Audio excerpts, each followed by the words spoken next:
নবী রসুল সহ পৃথিবীতে যতই পরহেজগার ব্যক্তি হোক না কেন, যত বড় ওলি আল্লাহ হোক না কেন, যত বড় বুজুর্গানে দিন হোক না কেন, প্রত্যেক মানুষের মাঝে শয়তান আছে, একটা ইবলিস শয়তান কারিন জিন আছে।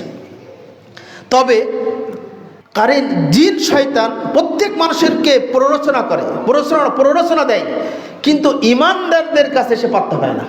আবু হুরায়রা রাদিয়াল্লাহু আনহু হতে বর্ণিত, রাসূলুল্লাহ সাল্লাল্লাহু আলাইহি সাল্লাম বলেছেন, ইন্নাল মুমিনা লা ইউমদি শায়াতিনাহু কামা ইউমদি আহাদুকুম বাঈরুহু ফিস সাফার। একজন মুমিন ব্যক্তির কাছে শয়তান অনুরূপভাবে অপমানিত হয়, হেস্তনাস্ত শিকার হয়, অনুরূপভাবে অপরাজিত হয়, ক্লান্ত করে দেয়। মুমিনের কাছে শয়তান ক্লান্ত হয়ে যায় তাকে প্ররোচনা দিতে গিয়ে।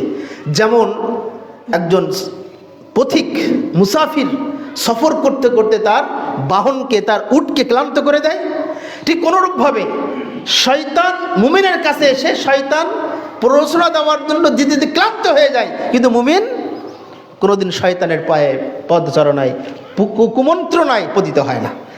মুমিনকে শয়তান সহজে কাজ করতে পারে না, যেটা সাহাবায়ে কেরাম, তাবেঈগণ, তাবেঈগণ এবং মুহাদ্দিসুল উলামা ইকরাম সকলের মাঝে আমরা এই গুণগুলো দেখতে পাই।